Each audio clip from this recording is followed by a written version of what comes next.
भी है कि वैष्णव ठाकुर ही हमारी एकमात्र संपदा है। हे मन, हे जीव, हे भाई, इस बात को अच्छे से समझ लो। जो आश्रय लेकर के भजन करते हैं, किनका आश्रय लेकर के? वैष्णवों का आश्रय लेकर के जो भजन करते हैं, गुरुदेव का, गुरुदेव के रिप्रेजेंटेटिव का, वैष्णवों का जो आश्रय लेके भजन करते हैं, भगवान श्री हरि उनको कभी नहीं त्यागते हैं। बाकी सब के सब जो भी संसार में बोलते हैं हम भगवान के भक्त है, संसारी व्यक्तियों को तो बात ही छोड़ दो। नरोत्तम दास ठाकुर वैसे ऐसे वचन प्रयोग नहीं करते हैं जो लोचन दास ठाकुर जो कड़क वचन बोलते हैं, मगर विशेषकर इस भजन में नरोत्तम दास ठाकुर ने वैष्णवों का महिमा का इतना गुणगान करते हुए उन्होंने कहा, आर सब मरे अकारण। बाकी सब के सब जो है बिना किसी कारण के ही they are free from our cycle. Death Vaishnavas, they never abandon their Lord and they are liberated. They are free from birth and death. जो वैष्णव का चरण आश्रय ग्रहण करते हैं उनको जन्म मृत्यु जरा व्याधि से मुक्ति मिलती है। और प्रभु जी वर्णन करते हैं कि जो वैष्णव का चरण आश्रय नहीं ग्रहण करते हैं उनका जीवन ऐसे ही चला जाता है। जो वैष्णव का चरण आश्रय ग्रहण करते हैं उनको भगवान श्री हरि कभी नहीं छोड़ते हैं भवसागर से। वो अवश्य ही जन्म मृत्यु जरा व्याधि से पार होकर के वैष्णव के अनुगत्य में ही गोलोक वृंदावन धाम में उनकी सेवा करते हैं। क्योंकि हमारी पूरी प्रणाली, गुरु परंपरा अनुगत्य की है। बिना अनुगत्य के न इस जगत में भजन हो सकता है और न उस जगत में हो सकता है। इसलिए अनुगत्य बहुत इंपॉर्टेंट है। जितना हम इस बात को समझ लें, हृदय में धारण कर लें और इस पे चलने का प्रयास करें, उतना जल्दी हमारा कल्याण होगा। जितना हम अपने मन के अनुसार, अपने अहंकार के अनुसार, अपनी बुद्धि के अनुसार चलने का प्रयत्न करेंगे भजन मार्ग पर, उतना ही हम भजन मार्ग से दूर हट जाएंगे। इसलिए नरोत्तम दास ठाकुर जी शिक्षा दे रहे हैं कि आश्रय लेकर के भजन करो। हमारे प्रभु जी हमेशा बोलते हैं, अगर गाय का दूध पीना है तो बछड़े को आगे करना पड़ेगा।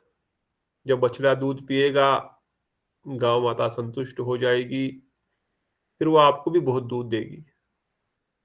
मगर अगर कोई गाय से दूध लेने का प्रयास करे, बिना बछड़े को आगे करे, तो गाय केवल लात मारेगी, कुछ नहीं देगी दूध, एक बूंद दूध नहीं देगी वो। जबरदस्ती कोई कुछ करेगी अलग बात है, मशीनें लगाकर, परंतु जो नेचुरल दूध, गाय के थनों से दूध आने की प्रक्रिया है, वह पहले बछड़े को दूध पिला चाहिए। तो इससे शिक्षा क्या देते हैं? ये वैष्णव भगवान के बालक है, भगवान के बछड़े हैं, और ये दूध कृष्ण प्रेम है। तो भगवान श्री हरि अपना प्रेम, अपनी प्रेमा भक्ति, अपनी सेवा तो उन्हीं की करनी है ना, और राधा ठकुरानी की, राधा गोविंद की, युगल किशोर की। वो तभी प्रदान करेंगे जब वैष्णव हमको उन तक पहुंचाएंगे। तो बिना बछड़े के गाय दूध नहीं देगी। और जो बिना आश्रय लेकर के भजन करते हैं उनका ऐसे ही समय बर्बाद हो जाता है। They may get some Sukriti, but they will not get the goal. इसलिए वैष्णव चरण जल प्रेम भक्ति दीते बल, आर के हो नाही बलवंता। इससे बड़ा बलवान कोई वस्तु नहीं है। वैष्णव चरण जल, वैष्णव चरण धूली और वैष्णव का महाप्रसाद, यही तीन भजनेरा बल। और अगर भजन में शक्ति चाहिए, शिथिलता नहीं चाहिए, आगे बढ़ने की इच्छा है, तो वैष्णव का चरण आश्रय, चरणामृत लो, चरण धूली ले लो, महाप्रसाद ले लो। हमसे तो ऊंचे ही सब लोग हैं, हमसे तो उत्तम ही है। तो इसलिए कभी ये मत सोचे कि भाई ये वैष्णव तो छोटा है, इसका क्यों लेनी ही चरण धूली। अगर कहीं मौका मिल रहा है तो कोई भी वैष्णव हो, किसी का भी महाप्रसाद, पर वैष्णवता हो उनके अंदर, नहीं तो उनके दुर्गुण ही आ सकते हैं अगर वैष्णव नहीं है तो। इसलिए वैष्णव का वश लेना चाहिए। संसारी का जूठा खाएंगे तो उसके गुण आ जाएंगे। उसके अंदर काम है तो वो हमारे हृदय में आ जाएगा, क्रोध है तो हमारे हृदय में आएगा। इसीलिए कहते हैं, क्या कहते हैं, इसलिए कि हमको किसी का भी नहीं खाना चाहिए उचिष्ट। संसारी लोगों का कभी भी जूठा नहीं खाना चाहिए, क्योंकि उनके गुण हमारे अंदर आ जाते हैं। ऐसा महाप्रभु का भी क्या है, वो श्लोक आई एम फॉरगेटिंग, चैतन्य चरितामृत में वर्णन किया गया है। कृष्णदास कविराज गोस्वामी कि अभक्तों का खाना नहीं प्रसाद हमको, जूठा तो छोड़ो तो दूर की बात है, उनके हाथ का हमको खाना ही नहीं चाहिए, क्योंकि उससे भजन नष्ट हो जाता है। इसलिए वैष्णव चरण रेणु मस्तक के भूषण बिनु आन नाही भूषण निरंत। वैष्णव की चरण रेणु को मस्तक पर लगाने को छोड़कर दूसरा कोई हमारे लिए आभूषण नहीं है। कोई हार लगाने की आवश्यकता नहीं है, कोई मालाएं लगाने की आवश्यकता नहीं है, कोई श्रृंगार करने की आवश्यकता नहीं है। वैष्णव की चरण रेणु को मस्तक पर लगा लो, इससे बढ़िया कोई दूसरा आभूषण नहीं है, इससे बड़ा दूसरा कोई हीरे जवाहरात, कोई हार, कुछ भी नहीं है। इससे बड़ा कोई श्रृंगार नहीं है, इससे बड़ा कोई आभूषण नहीं है। इसलिए कहा गया है, तीर्थ जल पवित्र गुणे लिखाई छे पुराण, ये सब भक्ति प्रवंचना।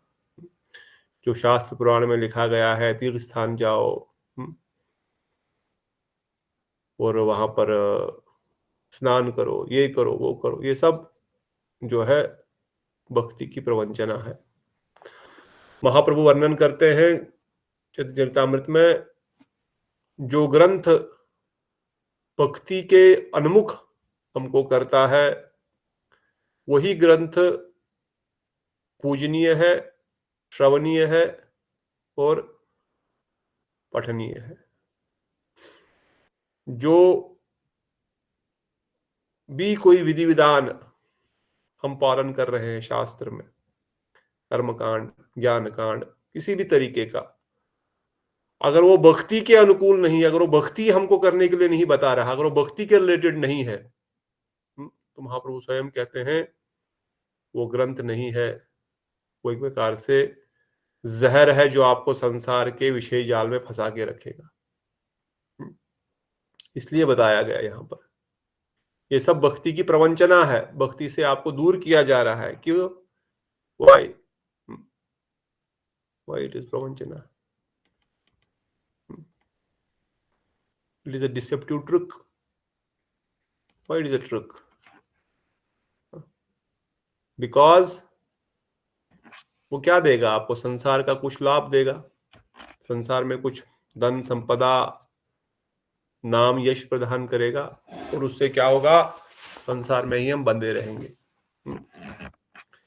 और हम भगवान से एक जन्म और दूर हो जाएंगे।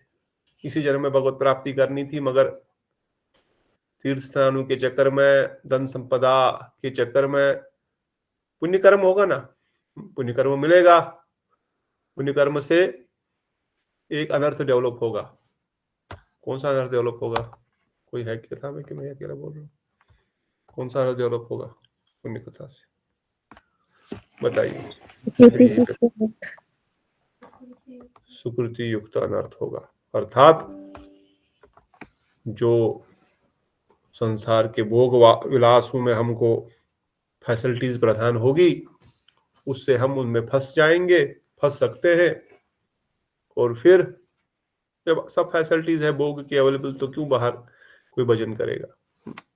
तो इसलिए कहते हैं कि इन सब स्थानों में जाकर के, इन सब चीजों को, कर्मकांड के या संसार के जो भी वस्तुएं भगवान अपने इच्छा से प्रदान कर रहे हैं, वो उनकी इच्छा से है।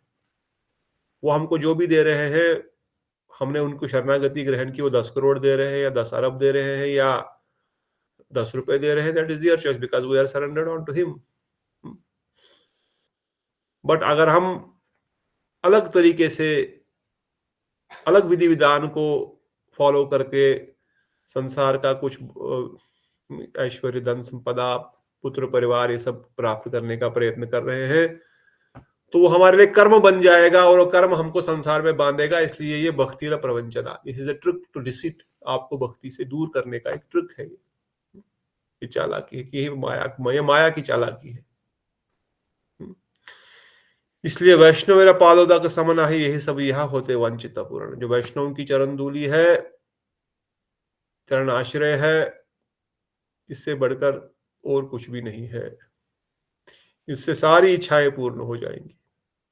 कोई भी संसार की इच्छा अगर आपके पास है, संसार की भी अगर कोई इच्छा है, वो भी पूर्ण हो जाएगी वैष्णव के चरण धूलि, वैष्णव का चरण आश्रय ग्रहण करने से। और वैष्णव के संग में हमेशा मन आनंदित रहेगा। कर्मियों के, ज्ञानियों के संग से मन आनंदित नहीं रह सकता। जो भोगी है वो हमेशा दुखी है। प्रभुपाद जी वर्णन करते थे, कृष्ण भक्त निष्कामत है वो शांत, रिद्धि सिद्धि कामी सकले रे शांत। जो सिद्धि के प्राप्ति करने वाले हैं, जो भोग के पीछे भाग रहे हैं, जो कामनाओं के पीछे भाग रहे हैं, सब अशांत है। कृष्ण भक्त निष्काम, कृष्ण भक्त की कोई इच्छा ही नहीं भक्ति को छोड़ करके, इसलिए वो शांत है। इसलिए वैष्णव के संग में हमेशा आनंदित रहेंगे, सदा हया कृष्ण पर संग। क्यों वहां पर आनंद रहते हैं? क्योंकि वहां पर निरंतर कृष्ण कथा होती है, और क्योंकि कृष्ण आनंद है, उनकी कथा भी आनंद है। उस कथा का श्रवण कीर्तन से हृदय आनंदित हो जाएगा, आत्मा आनंदित हो जाएगी, तो पूरा इंद्रियां, हृदय, मन, बुद्धि सब आनंदित हो जाता है। सिंपल प्रोसेस है, पर समझने को तैयार नहीं। इसलिए दीन नरोत्तम दास ठाकुर रो रहे हैं, उनको धैर्य नहीं बन रहा है। कहते हैं मेरी ये दशा कब होएगी, जब मैं इस प्रकार से वैष्णव के चरणों में श्रद्धा निष्ठा स्थापित कर सकूंगा, और कब मैं वैष्णव का सही रूप में सम्मान कर सकूंगा। तो ये सुंदर भजन वैष्णव के चरण आश्रय नरोत्तम दास ठाकुर द्वारा, इसमें उन्होंने अपने जो है एक प्रार्थना बद्ध जीव की ओर से, हम सब बद्ध जीवों की ओर से लिख रहे हैं। और जो इससे पहले भजन गाया, उसमें वो सिद्ध देह लालसा की प्रार्थना लिख रहे हैं। राधा कृष्ण प्राण मोर जुगल किशोर, की किस प्रकार राधा कृष्ण जो है वही मेरे प्राण है, और किस प्रकार से मैं उनकी सेवा कर रहा हूँ। गाथिया माला तिर माला दिबो दोहर गले, उनके लिए मैं माला बना रहा हूँ, उनके लिए कर्पूर तंबूल तैयार कर रहा हूँ, उनके शरीर को मैं चंदन से लेप रही हूँ राधर। तो दोनों ही साथ साथ चल रहे हैं भजन। ऐसा नहीं कि उन्होंने प्रारंभिक अवस्था में ये भजन लिखा और बाद में दूसरा भजन लिखा, नहीं। ये सब अवस्थाएं साथ साथ है। साधन साधक रूपेण सिद्ध रूपेण चात रही, मानसिक रूप में ये चलता रहे, और बाहरी रूप से जो है, बाहरी रूप से क्या होगा? बाहरी रूप से हम साधक की तरह जीवन जिएंगे, यही प्रार्थनाएं करेंगे, रोएंगे, उनके चरणों में प्रार्थना करेंगे, और अंदर से गाथिया माला तिर माला आदि वो दोहर गले, अधरे तुली आदि वो कर्पूर तंबुले, छुआ चंदी नेरा गंध, कवरत्न सिंहासन पर आप विराजमान है, मैं आपकी सेवा कर रही हूँ रूप मंजरी की अनुगति में, गुरु मंजरी की अनुगति में। तो this is what is called अनर्थ निवृत्ति के लिए भी भजन, प्रार्थना, और अर्थ प्रवृत्ति के लिए भी प्रार्थना। इस प्रकार से हमारा भजन आगे बढ़ेगा। तो इस प्रकार से सभा को आगे बढ़ाते हुए नरोत्तम दास ठाकुर जी का शुभ आविर्भाव तिथि पर उनके चरणों में कोटि कोटि दंडवत प्रणाम करते हुए उनके हेतु कृपा की प्रार्थना करते हैं। प्रथम गुरुदेव के चरणों में कोटि कोटि प्रणाम, समस्त रूपानु गुरुवर्ग उनके चरणों में कोटि कोटि प्रणाम, सच्चिदानंद गौर हरिवैष्णव ठाकुर समस्त गौर पार्षद के चरणों में कोटि कोटि प्रणाम करते हुए उनके हेतु कृपा की प्रार्थना करते हैं। दादा गोविंद ललिता विशाखाजू, श्री लोकनाथ दास ठाकुर, नरोत्तम दास ठाकुर के दीक्षा गुरु श्री जीव गोस्वामी शिक्षा गुरु, और कृष्णदास कविराज गोस्वामी, इन सब महाप्रभु पार्षदों के अनुगत्य उनके चरणों में कोटि कोटि प्रणाम करते हैं, उनके हेतु कृपा की प्रार्थना करते हैं। बहुत सारी तिथियां आज है, I don't think we can touch Brihad Bhagavatamrita. आज राधा गोपीनाथ जी का भी आविर्भाव तिथि है। आज ही के दिन मधु पंडित जी ने राधा गोपीनाथ जी को प्रकट किया था। गोपीनाथ जी पहले आए, बाद में राधा रानी और जहनवा देवी आई। उनका भी आज शुभ आविर्भाव तिथि है और महाप्रभु का संन्यास लीला भी है। तो भक्तगण कुछ वर्णन करना चाहते हैं, आप सब भक्तों के चरणों में भी थायोग दंडवत प्रणाम स्वीकार करें। पद्म दिशा प्रभु, रूप गोस्वामी प्रभु, सुनंदा दीदी, नीतू दीदी, नीता दीदी, मंजरी दीदी, दंडवत प्रणाम। समर्थ प्रभु जी, दीदी शिवानी दीदी, माधवी दीदी, दंडवत प्रणाम। जगदीशा दीदी, दंडवत प्रणाम। गौर हरि है। दंडवत प्रणाम प्रभु जी। धन्यवाद श्री राम। तो कोई प्रार्थना करना चाहते हैं इन वैष्णव के चरणों में? कोई मैं बोलूं थोड़ा? नरोत्तम दास ठाकुर बोल। आज थोड़ा राजेश प्रभु ने सुनाया तो मैंने भी थोड़ा याद रखा, पूरा भी नहीं याद। नमो विष्णु पदाय से राधिकाय प्रियात्मन शिष्य भक्ति वेदांत सबके चरणों में दंडवत प्रणाम। आपके चरणों में दंडवत प्रणाम करती हूँ। जब महाप्रभु और नित्यानंद एक बार क्या हुआ, पद्मावती नदी के में थे, उधर गए थे। पद्मावती नदी शायद नवद्वीप में ही थी। हाँ। फिर उधर गए, फिर उधर ये सारे जो महाप्रभु के पैरकर थे, जब वो नदी उधर गए थे, फिर उन्होंने महाप्रभु ने जोर से पुकारा, नरोत्तम नरोत्तम। उस वक्त नरोत्तम ठाकुर आए नहीं थे। फिर सारे बोलते थे हमारा नाम नरोत्तम नहीं है। फिर उन्होंने बोला, महाप्रभु ने, कि पद्मावती नदी को बोला कि जब नरोत्तम इधर आएगा उनको प्रेम दान करना। फिर पद्मावती ये नदी ने बोला कि हम मेरे को कैसे पता चले? बोले वो आपको जब वो आएगा वो इधर नहाएंगे, फिर इधर की लहरें उसको छुएंगे, वो अपने आप को आपको पता चलेगा ये नरोत्तम ठाकुर है। फिर उसके बाद वो जब नरोत्तम ठाकुर जी आए तो फिर उन्होंने उधर नहाया तो फिर उसकी जो ये शरीर में वो लहरें आई तो उनको सात्विक विकार आया। वो ऐसे विभोर हो गए। फिर वो बोले कृष्ण कृष्ण कृष्ण कृष्ण बोलने लगा। फिर उधर से वो पद्मावती नदी भी उसको अपना जो महाप्रभु ने बोला वो देकर वो चला गया। उधर से वो सीधा वृंदावन चला गया। वृंदावन में उधर वो कहाँ पहुंच गया? जीव गोस्वामी के पास। जीव गोस्वामी ने उधर के ये जो थे मेन, मतलब श्यामानंद प्रभु, श्रीनिवास आचार्य और ये, फिर जीव गोस्वामी ने इनको बोला आप इधर जो भी उधर उस वक्त सारे जो ग्रंथ थे, ये जो मंदिर और मुगलों ने सारा ये खाए, आप इनका इन चीजों का ये किया, प्रकाशित करो। फिर जीव गोस्वामी ने इनको भेजा लोकनाथ गोस्वामी के महाराज की। फिर उनके ये इन्होंने तो सारा उधर मतलब सेवा वेवा करके फिर वो लोकनाथ गोस्वामी महाराज वो किसी को शास्त्र नहीं बनाते थे। फिर उन्होंने ये जो नरोत्तम ठाकुर ने बोला, मैंने तो आपको अपना गुरु माना, आप मानो या ना मानो। एक बार क्या हुआ, ये उधर उस वक्त ये मतलब जैसे आजकल फ्लश थी, ये था कुछ था। तो उस वक्त जहाँ वो ये लोकनाथ गोस्वामी जाता था बाथरूम के, ये बोलता था नरोत्तम ठाकुर कि मैं कैसे गुरु जी की सेवा करूं कि मैं ये मेरी सेवा से प्रसन्न हो जाएगा। उन्होंने प्रण किया था कि मैंने किसी, क्योंकि जैसे मतलब पेड़ फलों से भरा होता है, वो मतलब नीचे जाता है, वो उनको पहले ही भगवान भक्ति ये ऊपर, मतलब हर वक्त भगवान हमने कोई भक्त नहीं बनाना, इन्होंने ये प्रण किया था। फिर इन्होंने ये नरोत्तम ठाकुर ने क्या बोला कि हम चलो हम जाएंगे जहाँ जहाँ ये जाता था, ये पहले ही उधर साफ करके करता था, मिट्टी रखता था, पानी बहुत सेवा करके। फिर लोकनाथ गोस्वामी ने बोला कि ये कौन करता था? फिर बोला ये। फिर उस वक्त फिर नरोत्तम ठाकुर को फिर इसको बुलाया, नहा के आओ, इसको दीक्षा मिली। फिर इन्हीं तीन प्रमुख, इनकी वजह से हम जो आज ग्रंथ पढ़ रहे हैं सारे, इनकी कृपा से हमको ये जो मिला है। दंडवत प्रणाम, बस फिर इतना ही बोल सकते। बहुत धन्यवाद। जो नरोत्तम दास ठाकुर का जन्म हुआ है केतुरी ग्राम में, और वहीं पर ये पद्मा नदी भी है। अभी के वो बांग्लादेश के अंतर्गत आता है। तो उस समय तो भारत एक ही था।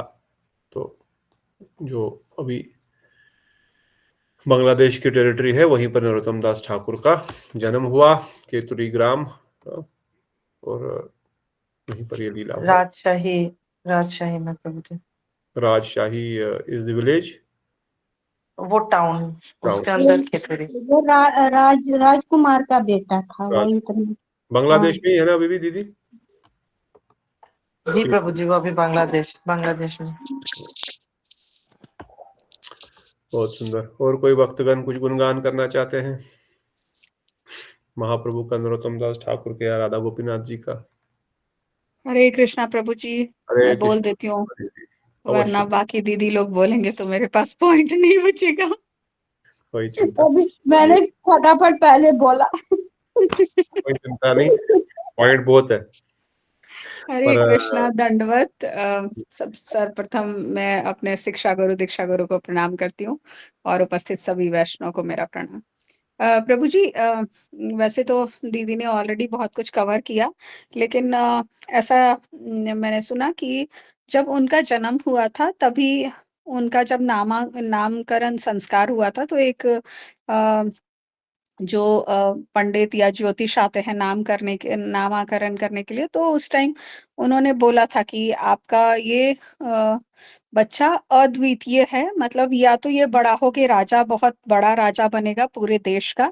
उस वक्त बांग्लादेश और इंडिया एक ही था, तो ये पूरे भारत का ये बनेगा, नहीं तो बहुत बड़ा सन्यासी बनेगा और इसका प्रचार खूब होगा।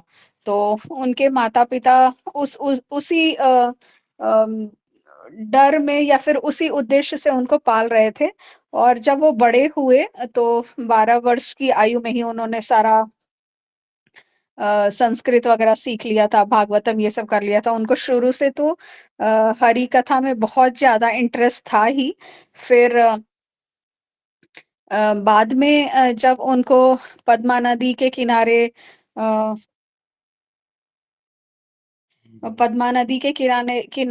जब नित्यानंद प्रभु के आदेश पे जो वो स्नान करने गए और उनको महाप्रभु का प्रेम मिला, तो वो बिल्कुल गौर वर्ण के हो गए थे। फिर जब वो वहां से लौटे तो उनके माता पिता ने पूछा कि आप ऐसे कैसे हो गए, या फिर तो उन्होंने बस ऐसे ही बोला कि हाँ मुझे किन्हीं के दर्शन हुए और मैं ऐसे हो गया, मतलब उन्होंने इग्नोर कर दिया। तो जब वो घर आए तो वो पूरे ही वैरागी हो गए थे, जबकि वो बहुत ही राजघराने से थे, लेकिन वो पूरे वैरागी हो गए थे। उनको ना पढ़ने में मन लगता था, ना घर के किसी काम में मन लगता था। तो उनकी माता को याद आया कि एक संत ने बोला था कि ये तो बहुत बड़ा सन्यासी होगा, तो इसकी शादी कर देनी चाहिए। तो उन्हें ये बात पता चली और फिर वो वहां से करीब 40 दिन जंगल के रास्ते से भागते भागते वृंदावन पहुंचे। क्योंकि पहले उन्होंने सोचा था कि हम पूरी जाएंगे, लेकिन पता चला कि महाप्रभु अपनी लीला समाप्त करके जा चुके हैं। फिर उन्होंने सोचा कि ठीक है, मैं नित्यानंद प्रभु से मिलने जाऊंगा कोलकाता, मायापुर। तो पता चला वो भी चले गए, अद्वैत आचार्य भी चले गए। तो फिर इन्हें लगा कि नहीं ठीक है, अभी मुझे वृंदावन जाना चाहिए। तो वो जंगल के रास्ते 40 दिन पैदल चल के, और रास्ते में वो कुछ भिक्षा करते थे। जो भिक्षाटन का नियम था कि 5 घर ही हम भिक्षा करेंगे, जो मिला वो ठीक है। तो इस तरह से वो जंगल के रास्ते गए, क्योंकि उनके पिता तो राजा थे। तो उन्होंने अपने सैनिक लगा के रखे थे, अपने गुप्तचर लगा के रखे थे। तो वो जिस भी गांव से गुजरते थे, लोग उनका गौर वर्ण या फिर बहुत ही गोरे हो गए थे। यूजुअली तो जो बंगाल में रहते हैं या जो नॉर्थ में रहते हैं, इतने इतने गौर वर्ण के नहीं होते, लेकिन वो गौर वर्ण के हो गए थे। तो सब लोगों को लगता था अरे इतना सुंदर सन्यासी है, ऐसे करके। फिर वो वृंदावन पहुंचे, तो उन्होंने वहां पे दीक्षा तो श्रीला लोकनाथ से लिया, लेकिन शिक्षा उन्होंने श्रील जीव गोस्वामी से लिया। और इसी संदर्भ में आज मैं परम गुरुदेव का वीडियो भी सुन रही थी कि जब हम देखते हैं श्रीला नरोत्तम दास ठाकुर को, तो उनके गुरु परंपरा में लोकनाथ का जिक्र नहीं आता है, उनका जिक्र जीव गोस्वामी का ही आता है।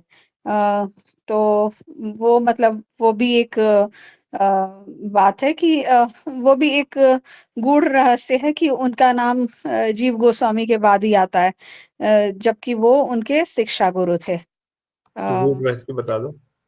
उन्होंने मना किया था ना प्रभु जी, लोकनाथ गोस्वामी ने उनको वार्न किया था कि मैं तुम्हें तब तक वो नहीं दूंगा अपनी मर्जी की जब तक आप मेरे किसी भी ग्रंथों में उसका कोई भी उल्लेख नहीं करेंगे। हाँ हाँ। फिर उन्होंने बहुत सारे ग्रंथ लिखे, और इनका एक कंट्रीब्यूशन बहुत बड़ा रहा कि यही फर्स्ट टाइम गौर पूर्णिमा अपने गांव में, खेदरी गांव में मनाए थे।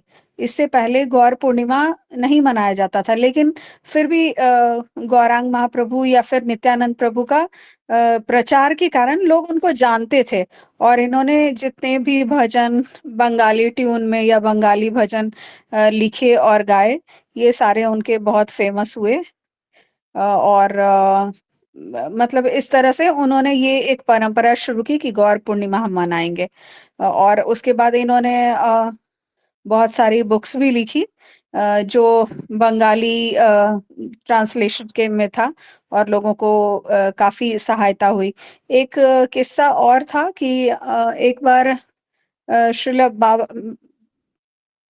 बाबाजी ठाकुर जगन्नाथ दास बाबा जी एक बार श्रीला सरस्वती ठाकुर से बोल रहे थे कि लोगों को गौर निताय की के प्रति समर्पण होना बहुत इजी है, बहुत सस्ता है। सिर्फ 2 रुपए में कोई भी उनकी करुणा कृपा प्राप्त कर सकता है, क्योंकि उस जमाने में जो नरोत्तम दास ठाकुर अपने भजन लिखे थे, कोई बुक था भजन भक्ति से, चंद्रिका। हाँ, वो सिर्फ 2 रुपए में मिलता था, और उन्होंने इतने अच्छे अच्छे भजन लिखे थे कि किसी को भी पढ़ के हमारे जैसे बद्धजीव को तो नहीं, बट किसी वैष्णव को पढ़ के उन्हें वो फीलिंग और वो भाव आ जाएगा। तो इस तरह से उनके बहुत सारे कंट्रीब्यूशंस रहे। हरे कृष्णा। मैं अपनी वाणी को विराम देती हूँ नाउ। अब दूसरी माता जी लोग कवर करेंगी। हरे कृष्णा, दंडवत। बहुत सुंदर।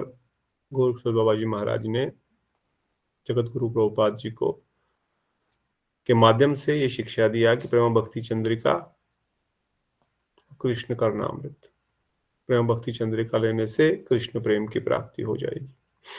महाप्रभु के समस्त प्रार्थनाएं या राधा गोविंद की इसमें विराजमान है। नरोत्तम दास ठाकुर महाप्रभु से ही अवतार है। इनके अंदर, जैसे हमने पहले भी डिस्कस कर चुके हैं, भगवान के 6 प्रकार के विशेष अवतार होते हैं। जो शक्त्यावेश अवतार है या अंश अवतार नरोत्तम दास ठाकुर महाप्रभु के ही है, जो बेटा दीदी ने बताया कैसे पद्मावती में महाप्रभु ने कृष्ण प्रेम रखा उनके लिए। और आपने भी कहा कैसे उनका कलर काले से फिर गोरा हो गया। उस नदी में स्नान कराया, माता जी के साथ गए थे, और फिर प्रेम में विभोर होकर के एक राजा के पुत्र होते हुए भी कभी भी पैदल नहीं चलते थे, हमेशा पालकी में ही घूमते थे। सच में राजा के पुत्र, ऐसा कोई बोलने वाला जैसा नहीं अमीर आदमी तो राजा हो गया, सच में राजा के पुत्र, इसलिए हमेशा पालकी में ही चलते थे। पर जब क्योंकि नित्य पार्षद है महाप्रभु के, और जब घर से निकले, जैसे बताया आपने 40 दिन तक जंगलों से गांव से होते हुए पैदल, और उनके सारे पैर फट गए, खून आने लग गए, क्योंकि जो कभी चला ही नहीं हो पैदल उसको कैसी त्वचा होगी। पर वृंदावन के विरह में और वृंदावन को प्राप्त करने के लिए है तो भगवान के परम भक्त निज परिकर पर शिक्षा दे रहे हैं कैसे तीव्र वैरागी चाहिए जो वृंदावन जाना चाहते हैं। और फिर गांव में ही कहते हैं स्वयं भगवान ने ही उनको जो दूध दिया था, मतलब गांव वालों के रूप में सारे उनके जो थकावट भी दूर हो गई और जो चोट आई थी वो भी सब दूर हो गई। तो भगवान ने ही उन पे विशेष कृपा की और इसीलिए जो नित्य स्वरूप में उनकी सेवा भी क्या है, चंपक मंजरी है और दूध की सेवा ही है। दूध ही ठाकुर जी ने पिलाया और उनके लिए निरंतर दूध की ही सेवा करते हैं। बहुत सुंदर। और कोई भक्तगण कुछ नरोत्तम दास ठाकुर और बाकी 2 तिथियों के वापर में कुछ अपना गुणगान करना चाहते हैं? हरे कृष्णा प्रभु जी। श्री नरोत्तम दास ठाकुर जी की पुष्पांजलि। जैसे षड गोस्वामियों ने चैतन्य महाप्रभु के मनोभीष्ट को स्थापित किया, उसी तरह श्रीला जीव गोस्वामी ने भी उनके पद चिन्हों का अनुसरण करके चैतन्य महाप्रभु के मनोभीष्ट को स्थापित किया। तो उनके 3 शिष्य थे, नरोत्तम दास ठाकुर, श्रीनिवास आचार्य और श्यामानंद प्रभु। तो जीवा गोस्वामी उनके शिक्षा गुरु थे। तो जो श्रीनिवास आचार्य हैं उन्होंने गोपाल भट्ट गोस्वामी उनसे दीक्षा ली थी और जो श्यामानंद प्रभु है उनके हृदयानंद वो थे। और इनको उन्होंने मन तो इनका था कि मैं जीव गोस्वामी से ही लूं, पर जीव गोस्वामी ने उन्हें बोला कि आप लोकनाथ गोस्वामी के पास जाइए और उनसे दीक्षा लिए। जैसे अभी माता जी ने बताया कि कैसे उन्होंने उनका सब साफ करके कैसे उन्होंने दीक्षा प्राप्त की। तो जो नरोत्तम दास ठाकुर है उनको इन्होंने जैसे अपने अपने शिष्यों को किसी को ईस्ट में, वेस्ट में, हर जगह बंगाल में भेजा। तो इनको ईस्ट बंगाल में, जो कि असम और मणिपुर का राज्य आता है, वहां पर इन्होंने प्रचार प्रसार किया। तो आज भी यहाँ पर उनकी बहुत ही प्रचार प्रसार के कारण इतना चैतन्य महाप्रभु का यहाँ पर बहुत ही विशिष्ट, यहाँ पर बहुत ही लोगों में मान्यता है और आज भी वो तिलक लगाते हैं वहाँ के लोग। और महाप्रभु की अभी अभी दीदी ने भी बताया कि नरोत्तम दास ठाकुर महाप्रभु की लीला में तो नरोत्तम दास ठाकुर और कृष्ण लीला में विलास मंजरी या चंपक मंजरी में उन्होंने अपना लीला की है। तो इन्होंने नरोत्तम दास ठाकुर जी ने श्री प्रेम भक्ति चंद्रिका ग्रंथ को प्रकाशित किया है, जिसमें उन्होंने की किस प्रकार से उन्होंने ये बताया है कि कैसे ब्रज देवी जो मंजरी हैं, सखी हैं, कि हम गुरु श्री गुरु की जो कि उनके अनुगत्य में रहकर हमें साधन भजन करना चाहिए। ये उन्होंने श्री प्रेम भक्ति चंद्रिका में ये बतलाया है। तो नरोत्तम प्रेम भक्ति चंद्रिका में नरोत्तम दास ठाकुर ने अपने गुरु से प्रार्थना की और इस प्रार्थना और उन्होंने इसमें एक प्रार्थना नामक ग्रंथ भी लिखा है, जिसमें उन्होंने सारी गोपियों से, मंजरियों से, राधा रानी से की स्तुति और गुणगान किया है, जिसमें अभी हमने सब पढ़ा, अभी हमने ये सुना भी था, जिसमें ये लालसामयी प्रार्थना जैसे गौरांग बलीते हबे और गोपियों से जो अभी हमने वो किया था, राधा कृष्ण प्राण मोरा, उन्होंने गोपियों से ये प्रार्थना की है। तो ये पूरा एक बुक है जिसमें उन्होंने ये प्रार्थना का पूरा संग्रह किया है, जो कि हम पढ़ते हैं और गाते हैं। तो इनमें जो प्रार्थना है उन्होंने नरोत्तम दास ठाकुर जी ने इस जो ग्रंथ है प्रार्थना अमृत, इसमें सारी निकुंज लीला जो गोपनीय है उनके बारे में सारा वर्णन किया है। उन्होंने हमें ये इस अमृत ग्रंथ इस माध्यम से हमें ये बताया है कि आपने जो राधा रानी की जो सखियां हैं, प्रिय नर्म सखियां, प्राण सखियां, कि उनसे प्रार्थना की है कि हमें किस तरह से उनका सेवा, उनका प्रेम मिल सके। उनका नरोत्तम दास ठाकुर जी ने अपनी प्रार्थना इनमें बताया कि जब तक हम इन मंजरियों की, इन सखियों इनकी अगर हम इन प्रार्थना नहीं करेंगे, इनसे अनुगत्य में नहीं रहेंगे, तब तक हमें राग मार्ग की भक्ति में हम प्रवेश नहीं पा सकते हैं। तो उन्होंने इस बुक के माध्यम से हमें ये सिखाया है। तो इसलिए श्रीला नरोत्तम दास ठाकुर जी के चरणों में कोटि कोटि दंडवत प्रणाम है कि हमें जो इन्होंने ये शिक्षा, ये जो भी संग्रह हमें दिया है, कि हम उनके जो भी हमें शिक्षाएं दी है, हम उस पर चलकर आगे बढ़कर राधा कृष्ण भक्ति की ओर अग्रसर हो सके। हरे कृष्णा प्रभु जी, धन्यवाद, प्रणाम। बहुत धन्यवाद मंजरी दीदी। और कोई भक्तगण कुछ पुष्पांजलि? वैष्णव गुणगान ताहि जीवे त्राण। हरे कृष्णा प्रभु जी। हरे कृष्णा प्रभु जी।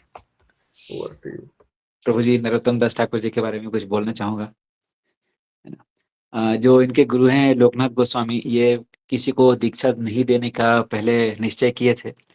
तो नरोत्तम दास ठाकुर जी ने सोचा कि मुझे दीक्षा लेनी है तो इनसे ही लेनी है। तो इनकी कृपा प्राप्ति के लिए ये रात में जाकर, जहाँ पर लोकनाथ गोस्वामी जाकर जहाँ पे शौच करते थे, अंधेरे में जाकर वो उस जगह को झाड़ू से साफ कर दिया करते थे और छानी हुई मिट्टी, मतलब साफ मिट्टी वहां रख देते थे हाथ धोने के लिए, और उस जगह की बहुत अच्छे से लिपाई पुताई करके उसको साफ कर देते थे।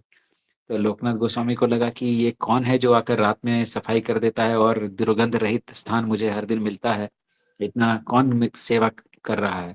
तो एक दिन वो पेड़ की ओट में छिप गए और उन्होंने देखा कि नरोत्तम दास ठाकुर जाकर वहां पर साफ सफाई कर रहे हैं। तो जब उन्होंने उजाले में उन्हें देखा तो उन्हें लगा कि अरे ये तो राजा का पुत्र है, ये ऐसा घृणित काम क्यों कर रहा है। तब फिर नरोत्तम दास ठाकुर ने अपना अभिप्राय बताया कि मुझे आपकी कृपा प्राप्ति चाहिए, आप मुझे शिष्य बना लें। तो उनसे उनकी सेवा भावनाओं को देखकर लोकनाथ गोस्वामी ने उन्हें अपना शिष्य बनाया, और उनका शायद एक ही शिष्य बने और वो थे नरोत्तम दास ठाकुर।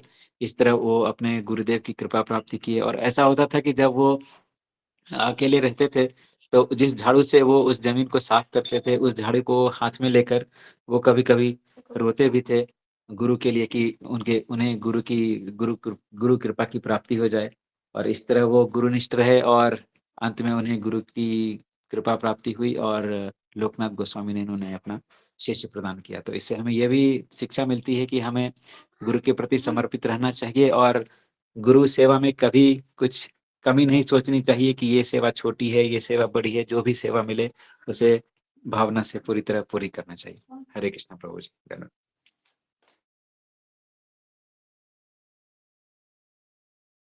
धन्यवाद आपका प्रभु जी, दंडवत प्रणाम, thank you so much. Anything else? 2 तिथियां और है, कोई भक्तगण ऐड करना चाहते हैं? महाप्रभु संन्यास लीला और गोपीनाथ जी।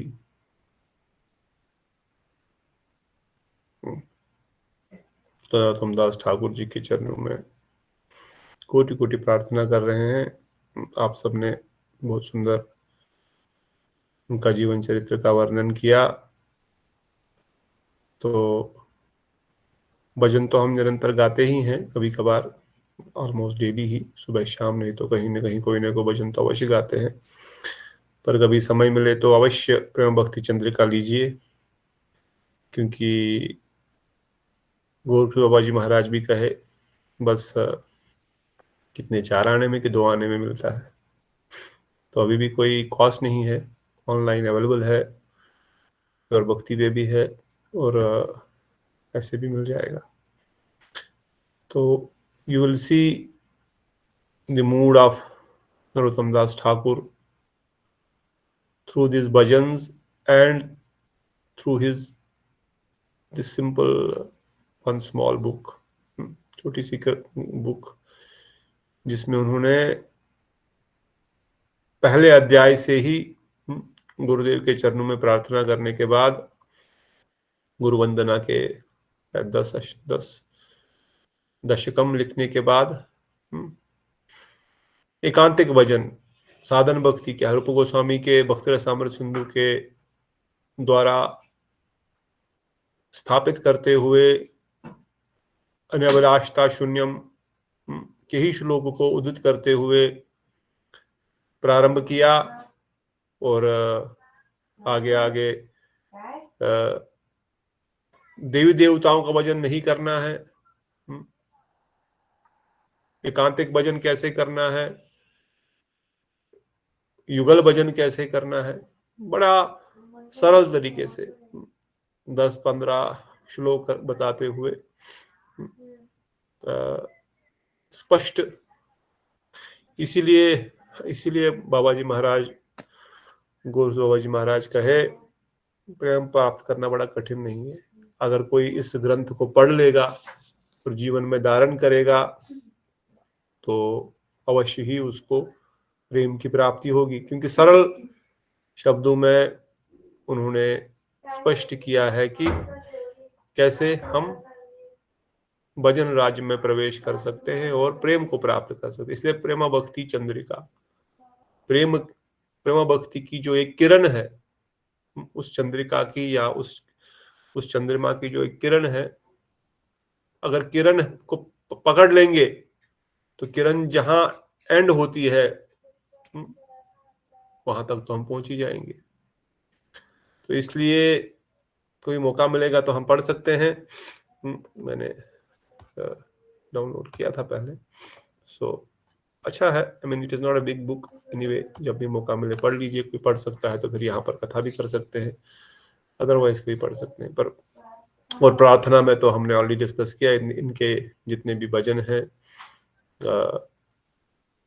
वह भजन साधन देह से लेकर के सिद्ध देह तक, लालसामयी भजन से लेकर के असमर्थता के भजन, वैष्णवों के भजन, महाप्रभु के भजन, राधा गोविंद के, नित्यानंद प्रभु के, गुरुदेव के, श्री गुरु चरण पद्मा, गुरु पूजा, मतलब नरोत्तम दास ठाकुर या भक्तिविनोद ठाकुर के ही अधिक भजन जो हम निरंतर गाते हैं। और भक्तिवेदांत स्वामी प्रभुपाद जी भी इन्हीं के ज्यादा भजन जो है अपने डेली रूटीन में गाते थे। तो इनके चरणों में कोटि कोटि प्रार्थना कि हम पर कृपा बनाए रखें और इस प्रेम भक्ति की एक चंद्रिका हमारे हृदय में भी प्रकाशित करें। साथ ही आज महाप्रभु का संन्यास तिथि है। हम ऑलरेडी कई बार लीला सुन चुके हैं, कैसे महाप्रभु ने संन्यास लिया,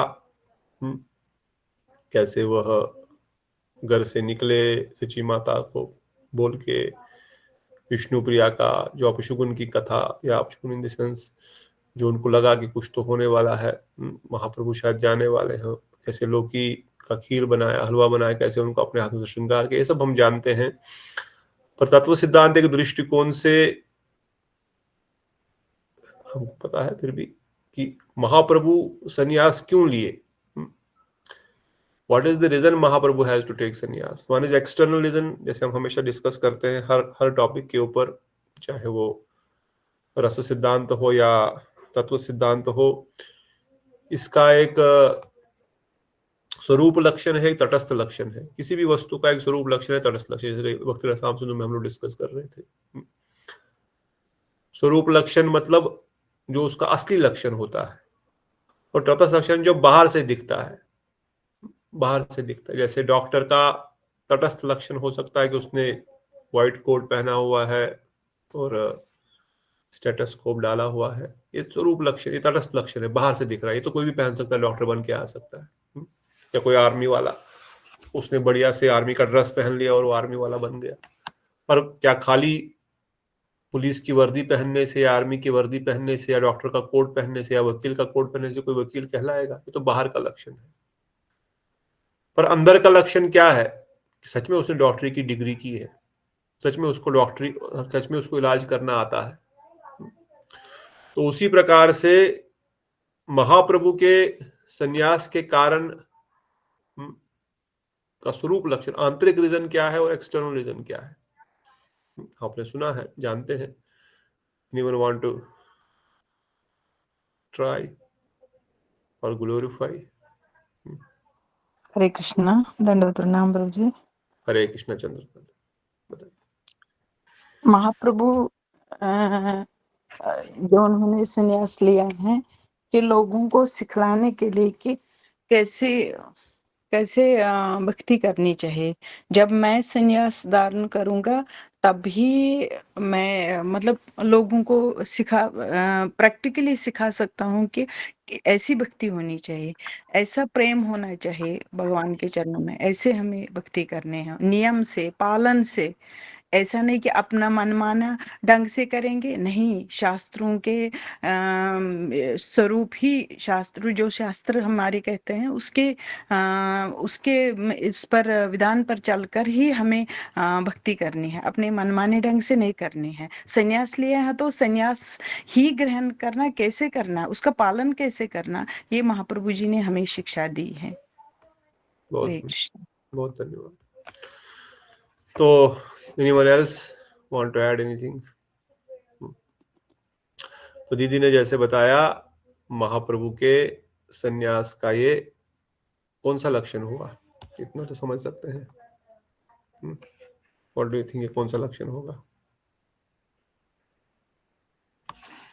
ये स्वरूप लक्षण नहीं, तटस्थ लक्षण है कि बाहर से महाप्रभु तो स्वयं भगवान है ना। महाप्रभु को संन्यास लेने की क्या आवश्यकता है? वह निरंतर बद्ध जीवों को शिक्षा देने के लिए नवद्वीप से संन्यास लिए। ठीक है, ये महाप्रभु का संकीर्तन मूवमेंट शुरू किया, जीवों पे नाम संकीर्तन प्रदान कर रहे हैं। संकीर्तन कौन सा? वो भी कौन सा नाम संकीर्तन दे रहे हैं?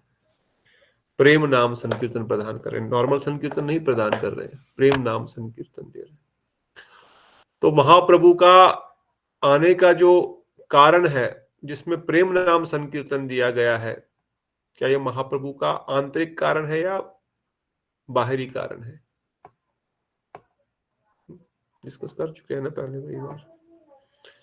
महाप्रभु के आने के आंतरिक कारण और बाहरी कारण डिस्कस किए हैं कि नहीं किए?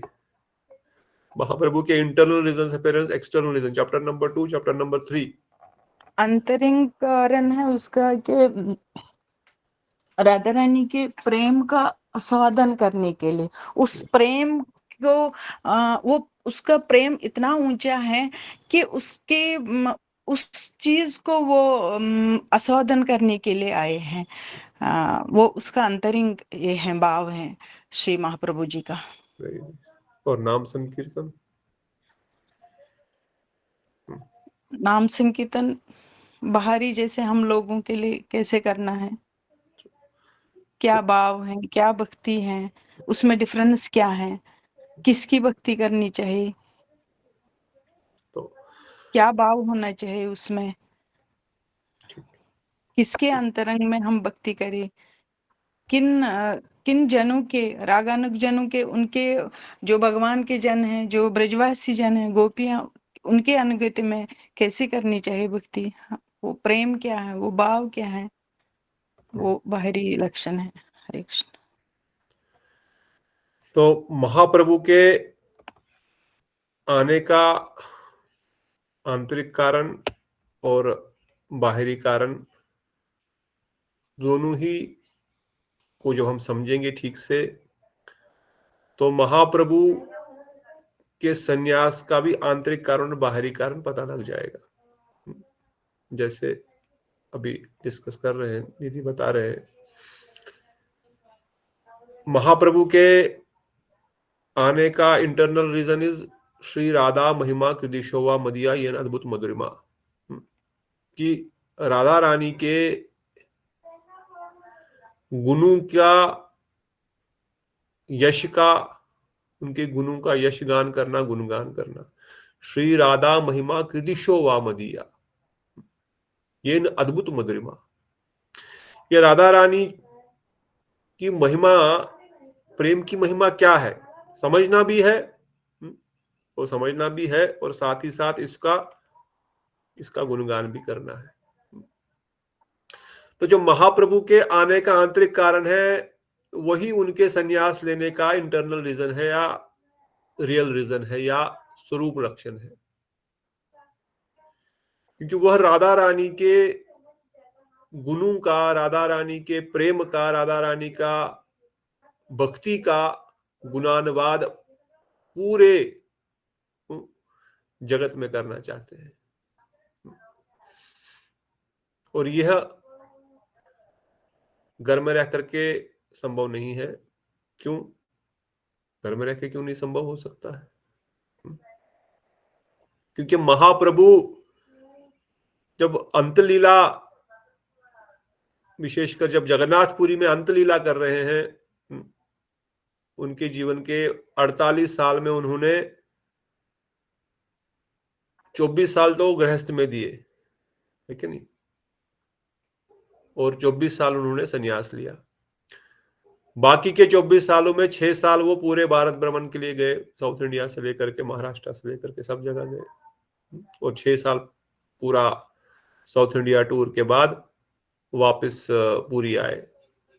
तो कितने साल बचे पुरी में? कितने साल बचे?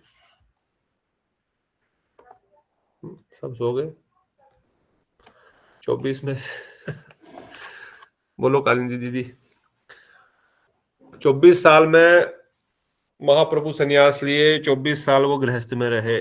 जब वो 24 साल संन्यास लिए, उसमें से 6 साल वो साउथ इंडिया भ्रमण के लिए गए, तो कितने साल बचे? 18 साल। क्यों नहीं कोई बोल रहे? सब सो गए तो फिर कथा क्यों कर ली मुझे? 18 साल महाप्रभु जगन्नाथपुरी में गंभीरा में रहे। उसमें थोड़े से स्टार्टिंग के समय में उन्होंने प्रहलाद चरित्र आदि भी सुने और बाकी जगन्नाथ जी का दर्शन भी कर रहे हैं। मगर जो सेकंड फेज उनका रहा, ऑलमोस्ट 12 इयर्स, 6 साल छोड़ दो, 6 साल में भी वो कर रहे हैं, परंतु जो डीप उनका भाव रहा, उस समय वह इवन जगन्नाथपुरी के मंदिर में भी नहीं जा रहे हैं। जिस जगन्नाथ जी के लिए वो दौड़ करके अलारनाथ गए, उनका एक दिन भी विरह वो नहीं सह कर पा रहे हैं। उन जगन्नाथ जी का दर्शन करने की भी उनको सुध बुध नहीं है। ऐसा नहीं कि वो नहीं जाना चाहते दर्शन करने को, सुबह कब हो गई, रात कब होगी, उनको पता ही नहीं है। वह उस रस का रसास्वादन इस प्रकार से कर रहे हैं, उनको सुध बुध नहीं शरीर की, सुबह है कि शाम है कि रात है, कितने दिन हो गए, कितने महीने हो गए। तो ये अवस्था जो है, ये जो उनके हृदय की जो भावना और जो उनका जो मूड, जो उनका जो प्रेम प्रकट हो रहा है और जिसका रसास्वादन वो कर रहे हैं, न तो विष्णुप्रिया माता इसको संवरण कर सकती है, जो कि सत्यभामा देवी है। इसलिए भगवान श्री हरि कभी भी ब्रजवासियों को वृंदावन से द्वारिका नहीं लाए, और न तो द्वारिका वासियों को भी वृंदावन लेके गए। बृहद भागवतामृत में जो हम पढ़ रहे हैं उसको भी टच कर रहे हैं यहाँ पर, उन प्रश्नों का भी उत्तर दे रहे हैं, क्यों नहीं वो वृंदावन जा रहे हैं। क्योंकि द्वारिकावासी समझ ही नहीं सकते हैं कि कृष्ण किस भाव को, किस मनोदशा को प्राप्त किए हुए, और उस अवस्था में उनको कैसे संभालना है, कैसे संभालना है। जो प्रेम ब्रजवासियों का, राधा गोपीनाथ, ललिता विशाखा, जो अंत कोटि गोपियां जिस विरह की अनुभूति कर रही है, उस विरह में दूसरी सखी ही उनको सांत्वना दे करके संभाल पा रही है, क्योंकि वो भी उसी प्रकार के विरह की अनुभूति कर रही है। किसी का अधिक है तो जिसका कम है वो दूसरे को संभाल रहा है, पर जिनको उसका अनुभूति ही नहीं है उस विरह की, वो सत्यभामा देवी या रुक्मणी देवी, भूदेवी, श्रीदेवी, वो कैसे उसको संभाल सकते हैं।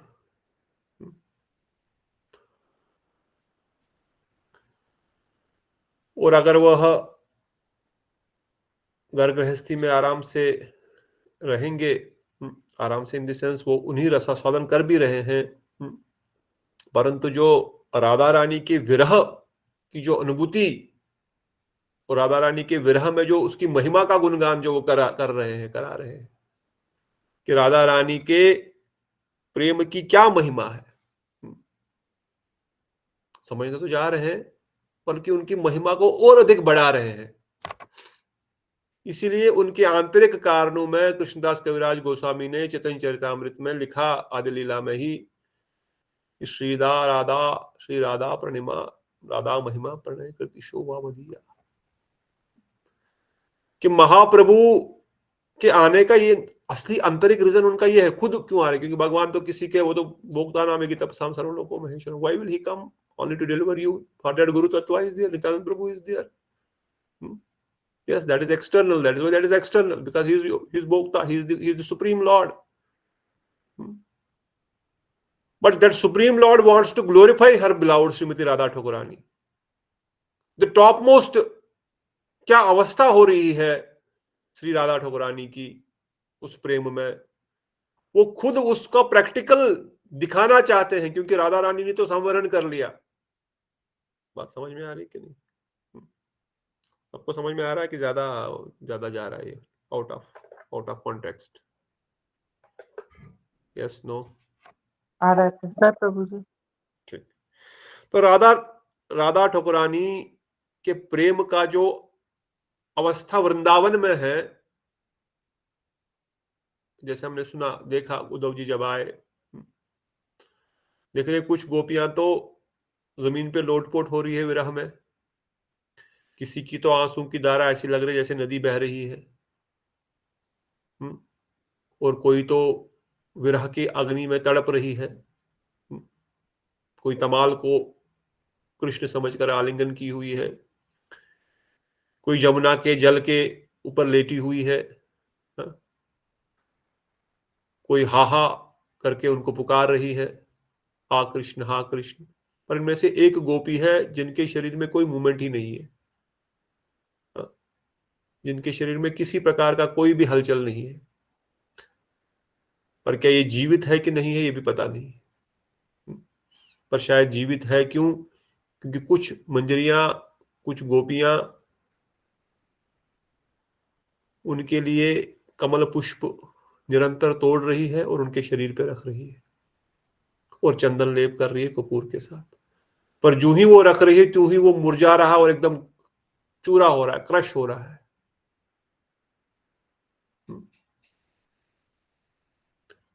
तब क्या ये जीवित है या ऐसे ही है? कहते हैं छोटा सा धागा उनकी नाक के पास से लेके गए, उसमें आग लग गई, एकदम आग पकड़ गई। उनके श्वास से जो निकल रहा है विरह की अग्नि में इतनी आग है कि साधारण वस्तु भी जल के राख हो जाती है। तो उस समय राधा ठाकुरानी ने अपने प्रेम को संवरित करके रखा हुआ है, एकदम कोई नहीं समझ पा रहा, केवल गोपियां उनको सांत्वना दे रही है, उनको संभाल रही है।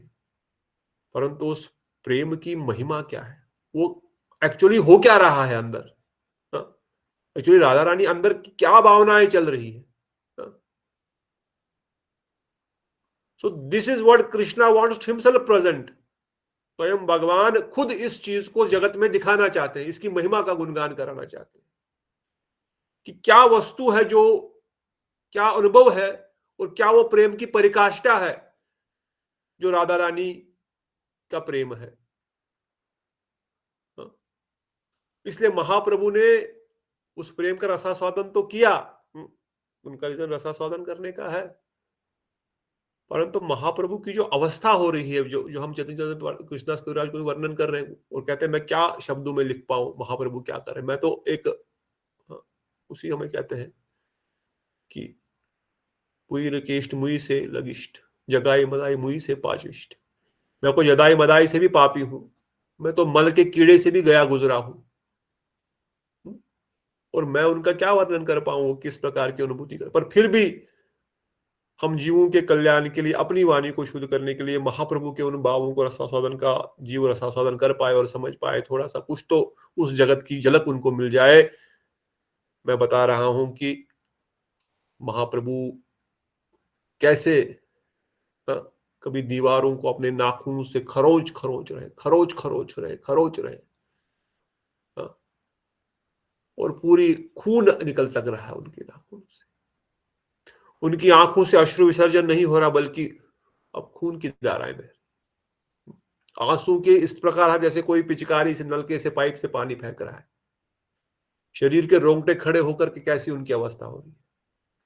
कभी वो जमीन पे लोटपोट हो जा रहे हैं और वहीं पर अनकॉन्शियस हो रहे हैं, और जब अवस्था इतनी खराब हो जाती है, वो वो दीवार से पटक रहे हैं अपने आप को, शरीर का क्या होगा, है तो दिव्य शरीर महाप्रभु का, परंतु है तो कोमल शरीर श्री कृष्ण का।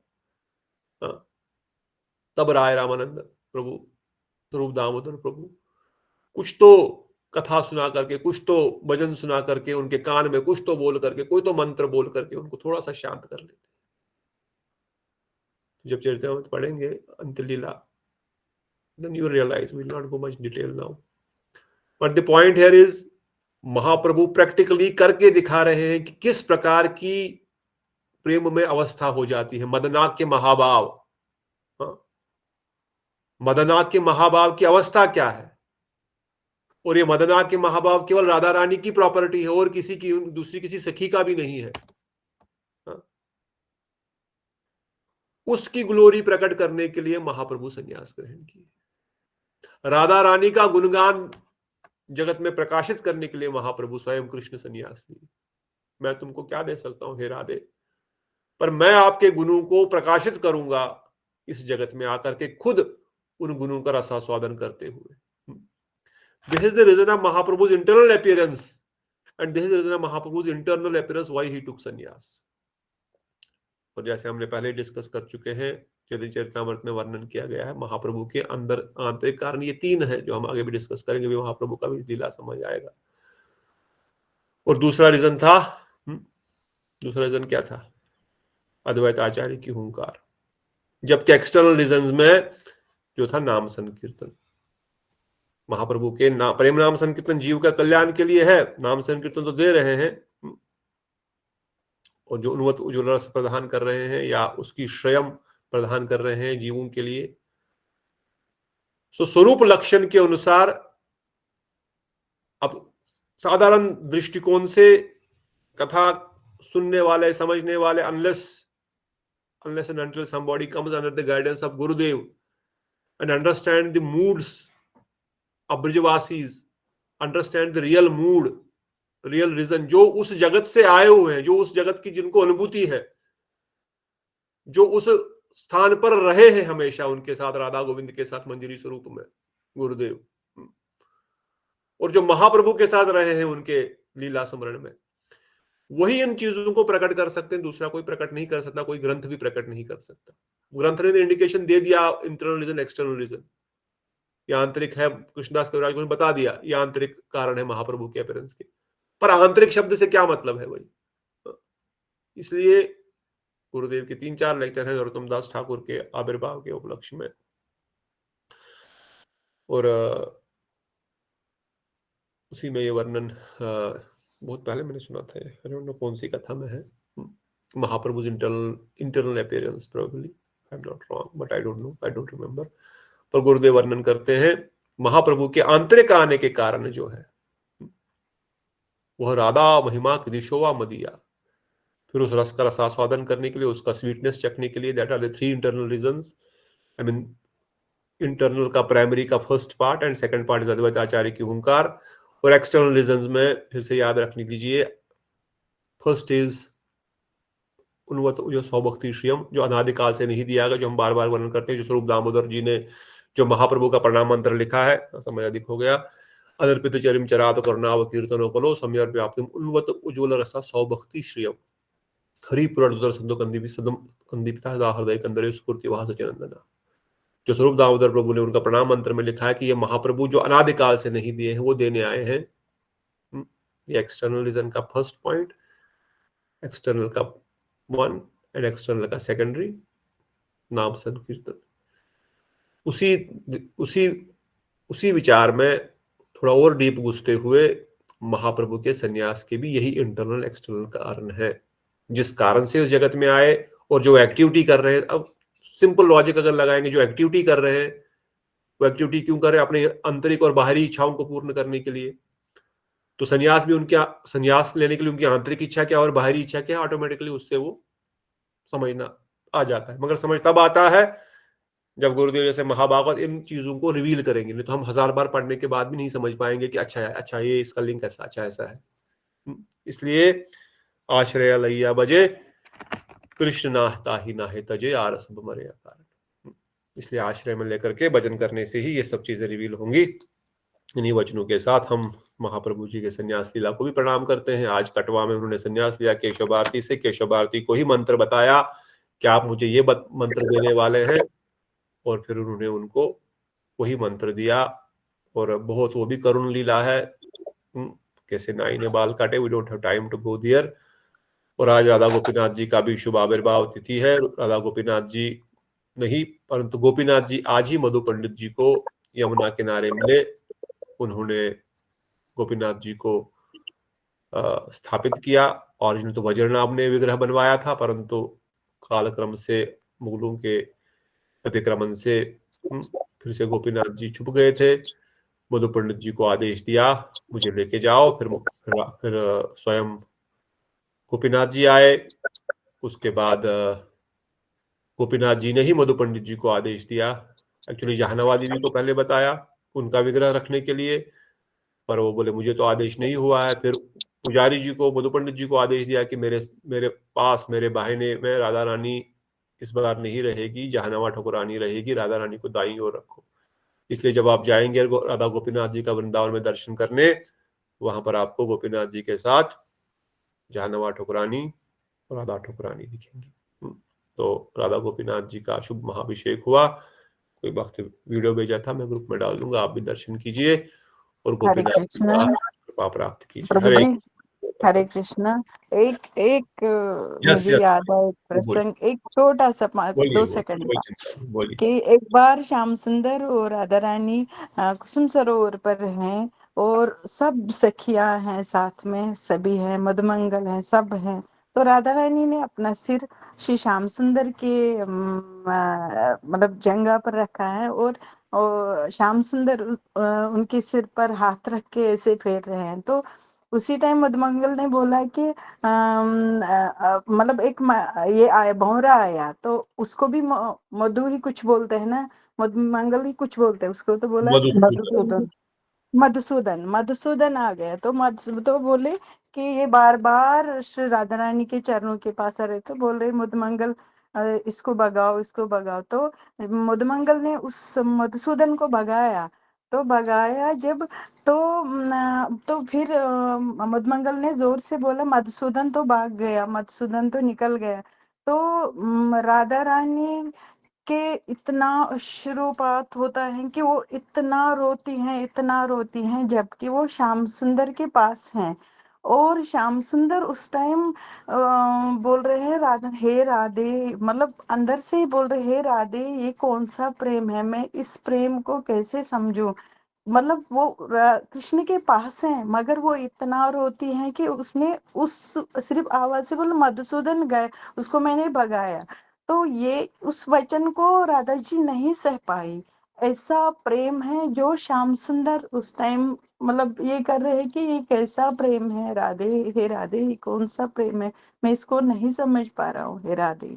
तो उसी प्रेम का सौदन श्री महाप्रभु जी आए इस धराधाम पर, उस प्रेम को समझने के लिए, ये राधा जी का प्रेम कैसा है, और जगत को भी दिया। हरे कृष्ण, दंडवत प्रणाम। बहुत धन्यवाद चंद्रकांता दीदी। बोलो सचिनंदन गौर हरि की जय। बोलो श्री राधा गोपीनाथ जू की जय। बोलो ललिता विशाखा जहानवा ठकुरानी की जय। बोलो श्री नरोत्तम दास ठाकुर की जय। श्री लोकनाथ दास ठाकुर की जय। श्री जीव गोस्वामी पाद की जय। नरोत्तम श्रीनिवास आनंद प्रभु त्रय की जय। बोलो सचिनंदन गौर हरि संन्यास लीला की जय। विष्णु प्रिया देवी की जय। सचिनंद माता की जय। जगन्नाथपुरी धाम की जय। सचिनंदन गौर हरि पार्षद वृंद की जय। अनंत अनंत कोटि वैष्णव वृंद की जय। श्री गुरु महाराज की जय। श्री प्रभुपाद की जय। नित्याई गौर प्रेमानंदे हरि हरि हरि हरि हरि हरि धन्यवाद मधुकर प्रभु जी। हरे कृष्णा प्रभु जी, माता जी। हरे कृष्णा, दंडवत प्रणाम प्रभु जी। स्वामी प्रभु। हरे कृष्ण प्रभु, धन्यवाद प्रणाम। धन्यवाद सुमन दीदी, नीतू दीदी, मन प्रभु जी धन्यवाद। दीदी धन्यवाद। चंद्रकांता दीदी, बेटा दीदी, नीता दीदी, हरे कृष्णा, दंडवत प्रणाम। वैष्णव प्रभु जी आज धन्यवाद प्रणाम प्रभु जी। हरे का भी कृष्ण। दिन था ना प्रभु जी, आज काकबासुंदी का भी दिन था। काव पुण्य, माघ काव पुण्य, काकबासुंदी का भी दिन था। आज काव पुण्यम है क्या? हाँ प्रभु जी। अच्छा, फिर तो हाँ आपने हाँ, आज काकभूषणी का दिन काव है। काव के लिए सुबह बोलना था, कुछ काव को रखने हाँ, को हम खाना वाना डालते हैं आज काकभूषणी को। ये तो जान नहीं आज, चलो ठीक है। काकभूषणी जी आपको भी प्रणाम। काकभूषणी की भी जय, सियावर रामचंद्र जू की जय, पवन सुत हनुमान की जय। नित्याई गौर प्रेमानंदे, हरि हरि बोल। हरि हरि हरि हरि हरि बोल, दंडवत प्रणाम, हरे दंडवत कृष्ण सब प्रभु, वैष्णव प्रणाम आपके वैष्णव चरण। सबको दंडवत, जो विश्व में है सब लोगों को जय जय दंडवत। श्री राधे। राधे राधे राधे राधे।